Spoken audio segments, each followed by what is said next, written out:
日本時間9月16日、ロサンゼルスドジャースは本拠地で東地区首位フィリーズとのカード初戦に臨みました。大谷翔平は1番指名打者でフル出場し、3試合連続安打を含む3出塁を記録しました。試合は延長戦にもつれ、10回表に6番手のブレイク・トライネン投手が犠牲フライで1点を失いました。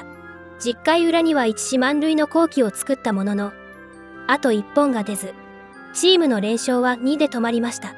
また、この日の試合前には、多くの選手が大谷について語る場面がありました。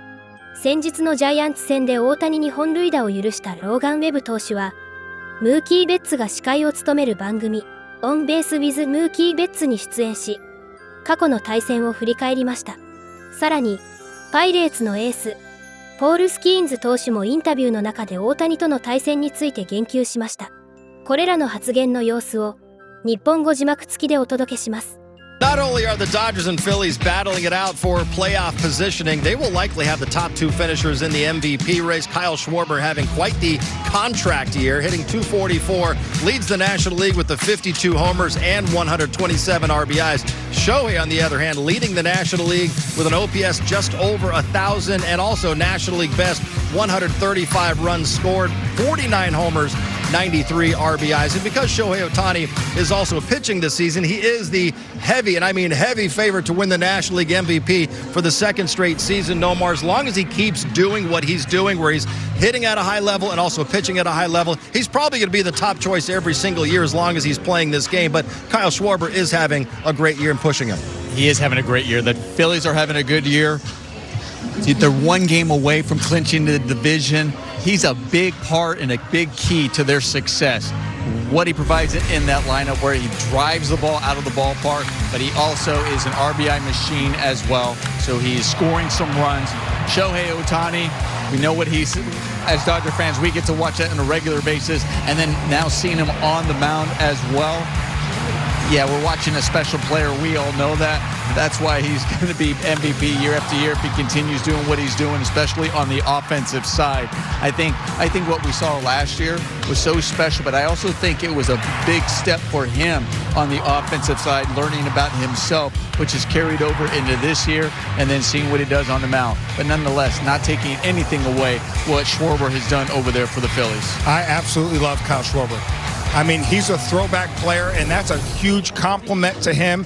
He's a guy that could play in any era, and he is deserving of MVP because he gets those key hits, key home runs, and key runs scored. Over 100 runs scored for Schwarber, 127 RBIs to go with 52 home runs. That said, he's going up against Michael Jordan. That's who Shohei Ohtani is, Michael Jordan. Michael Jordan was the best scorer and the best defender for a long time in the NBA. Shohei Ohtani is one of the best hitters and one of the best pitchers in the major leagues, which is something we have never seen before. So that'll be tough sledding for Schwarber to get that MVP. Now, Nomar said it best too. He's on a first place ball club. They're going to win their division. So I think he's going to get a lot of votes because he led that team to that division. But it'd be tough going up against, like I said, Michael Jordan, the way Shohei Ohtani does on the defensive end as a pitcher, as well as on the offensive end as a hitter. Yeah, it'll be really tough. You know, those RBIs that you have, Kyle Schwarber, that also, because where he hits in the lineup, I think if they moved Shohei, he'd have a lot more driving in. I mean, he has close to 100, and half of them he's driven in himself, right, just because of the home runs, but doesn't come up as much with guys on base, so that definitely affects it. But nonetheless, can't take away what either of these guys are doing right now out there, having tremendous years. And Shohei became the first designated hitter to ever win the MVP last season, and it took a 50-50 season for him to do it. Kyle Schwarber is a DH for the Phillies, so another reason why he probably won't get as much support as Shohei Ohtani does. Jerry, Shohei extended his on-base streak to 19 games yesterday with a bloop single in the ninth inning in San Francisco. He's walked 17 times during this streak. He's scored 15 runs. When you have your leadoff hitter, it's not always hitting it out of the ballpark. When he's just getting on base, that creates a lot of opportunities for everybody else behind him. He certainly had that magic walk yesterday, sitting on a 0 for 6, and the sun got in the way.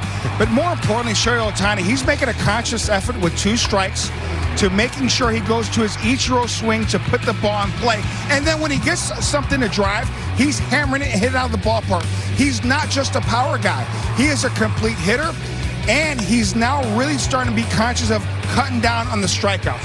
I think Shohei Ohtani, he said it last year, he wants to be known as a complete hitter. In order to be a complete hitter, you have to cut down on your strikeouts. And he's made a conscious effort these last week to 10 days to limit those strikeouts. I hope so, because when he does, he is a different hitter. The numbers, the power numbers, they're going to be there because of how big and how strong he is. But over the course of this season, the fact that he's already matched his entire total from last year as far as strikeouts and swing and miss, I think we see that when you're like looking at him like, was he more consistent last year as compared to this year? It feels that way because I think he's put the ball and played more last year than this year, swung and miss. But the fact that he's making more of a conscious effort if he's doing that, it makes a world of difference because we know he doesn't even have to take a big swing. He barely puts it, and that ball just jumps off his bat. He is a different type of hitter, a special hitter. But at the same time, if you are at the top of the lineup, what do you want the guys at the top of your lineup to do? Yeah. You want them to get on base, and you want them to score runs. He has done exactly that. Gotten on base and has scored runs. Yep, he's a dangerous guy to have in that lineup for the Dodgers. And if the playoff seedings hold, the Dodgers and Phillies could potentially see each other in 3 weeks in the National League Division Series. So maybe there'll be a little extra scouting going on over these next 3 days. As we send it back inside, check in once again with Kirsten Watson, joins us live with more. Hi, Kirsten. Hi, John. Yeah, both sides will definitely be taking in as much information as they can from this series. Dave Roberts earlier today, he talked about that. If there's going to be a little bit of a cat and mouse in the game in this one because they could be seeing each other in the NLDS, as you mentioned. And he also talked about when you look at just the offensive results yesterday, the team had 18. Hey, Mook, it's Harold here. You guys have done so much, and you always do. But I think the one thing that engages you, you're not 6'5", you're not 6'6". Man. When you walk in a room and kids see you, they probably go, man, he's how big? I can do that. Do you get that feeling at all when you get a chance to be around a lot of youngsters? I know I did. I'm only 5'10". Yeah, they remind me all the time that I'm small. Half the kids are bigger than I am, and they're 15, 16 years old. So, if I can be that little ray of hope, ray of sunshine, to just so they know that they don't have to be necessarily Aaron Judge or Shohei Ohtani to be successful in baseball, but really in life in general. Hey, I want to ask you about what the dream is happening right now as a Dodger fan. Mookie Betts is hot. So how did you get rolling so well? What'd you do? Any adjustments you make along the way, or what? Whew, there's been a lot of adjustments. I think, losing the weight early, this is not an excuse, but losing the weight early kind of hurt me in the sense that I was just trying to manufacture the power and manufacture being myself, and I wasn't. And so, when I just didn't really know how to handle it, didn't know how to handle not being myself, and so I was trying my hardest all season, and eventually I just said forget it and just trying to help the team win. Just do what you can to help the team win. If you get a hit, cool. If you don't, cool. Go make a play. And things just eventually started to turn. Yeah, it didn't hurt having a cheeseburger here and there, huh? Put some weight That did help. That did help. Mookie, since we have you, a former MVP, we keep going back and forth on what the term of the most valuable player really is. We do have an award for most outstanding offensive player. It's the Hank Aaron Award, right? But it should be, I'm assuming, the totality of what you bring to the table, which you do on both sides of the ball. Both of these players are incredible baseball players, Aaron Judge and Cal Raleigh. But to see a catcher with over 50 home runs, I'm immediately thinking value. There's incredible value there. How do you define the most valuable player award? And of that, in that conversation, Raleigh and Judge, where do you stand on it? I think you kind of hit the nail on the head. Is the value that you bring each and every night. Kyle does so much with handling a pitching staff. That's nowadays catchers, that's essentially their only job, and so he's doing it on both sides of the ball, handling the pitching staff and carrying the offense. So that's a lot in itself. That's you can't even place value on that. And then what Judge brings to the Yankees, man, you can't explain it just because it's not just on the field for him. I think he's their captain off the field as well. With he has so much love, and respect from all those guys. And they show up every day. He gets them going. That's a value that you can't really explain in itself as well. So, I'm not here to vote and to try and divide one way or the other. But it's really just kind of how you see it. There's so many different perspectives on it.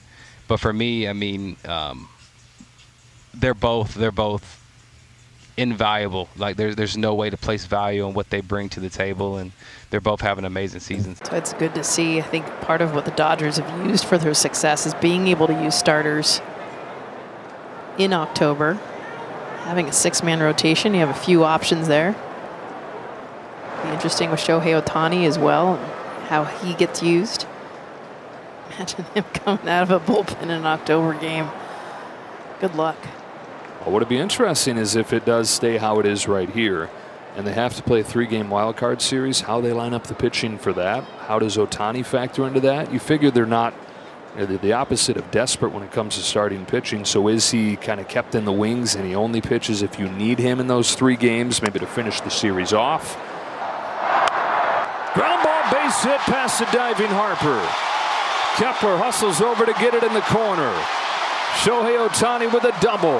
Robinson to third. 0-1 breaking ball. Look at the reach, too. Shohei Ohtani, those levers. This thing's nowhere near his body or the strike zone. Nice job pulling it down the line.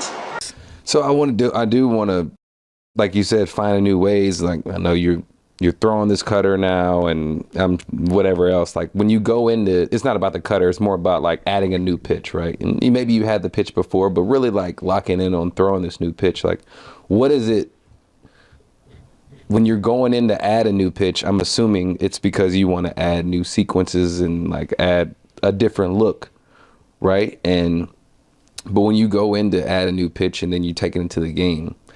So for me, like if I made a swing adjustment and I practice it all day and then I go into the game, like there's still a little hesitancy when it comes to this new swing adjustment and whatnot, and like the unknown, right? You don't know if it's going to work. You're kind of scared if it does work or not. If it doesn't work, then I'm back to where I was. And, so like when it goes to adding a new pitch, like what's your thought process and like how do you get through that?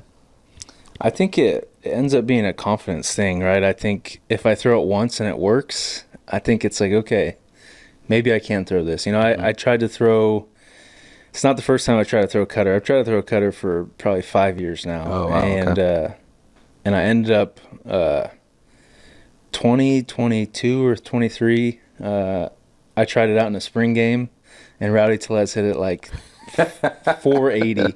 It messed up your confidence. And I know Rowdy. He's from Sacramento. I've known him for a while now, and he's in after the game. I'm spring training, so I'm in the dugout, and he's on the deck circle. He's like, "What are you like? Why are you throwing that pitch?" And I was like, "I don't know." I was like, and I didn't throw it again for 2 years until I faced you guys. Last year, right before the All-Star break, and I was just, I was messing around with it in catch play. I think I threw like a little flat ground, and got on the mound and threw a couple, and they actually cut. And I was like, you know what, I'm gonna try this out. It might as well. Like, nothing to lose here. And the first time I threw it was to Shohei. Right? It's like, if it's gonna work, it's yeah. And you throw it enough times, he ends up hitting in the water like he did last time I threw him one. But it just, I think it takes, and it could be the same. I don't know. I'm not a hitter, but it could be the same with one swing, right? Where it's like you worked on the swing adjustment all day, and the first swing you take, you hit a double, and it's like, there it is, right? And then it's like, that's the feel. And I think it's the same with the new pitch grip or pitch type, or, I think, pitchers are kind of nuts with the same with hitters. I think baseball in general, we're always trying to tinker with stuff and change things, and it just takes one time to really feel it, and you're like, man, that was the feel. We welcome back to Intentional Talk Pirates ace Paul Skenes. Paul, how important was it to you to collect your 200th strikeout? Yeah, I mean, funny story about that, because in the moment I didn't know it was my 200th strikeout. Neither did Henry, so he just threw the ball back to me. Luckily, it got fouled off the next pitch, so threw it out then. But, yeah, neither of us knew. So it's good to have it now, but, yeah. Okay, for the second straight season, Paul, you have committed to donating $100 for every single strikeout. And you also asked fans to donate in hopes of reaching that goal of raising $100,000 for the Gary Sinise Foundation. That is so cool. They reached their goal. You upped it to $150,000. Wow. The question is, what is your favorite Gary Sinise movie? Oh, man. I think Forrest Gump's iconic. Yes. Yes. I was running. Yeah, that's the one for me. So pretty cool to be able to, share it with him. I do want to talk about, there's nothing better going on right now than you and Shohei. In my opinion, it's remote stopping, whether the kids are crying. Ryan's got a bunch of kids. I got a bunch of kids.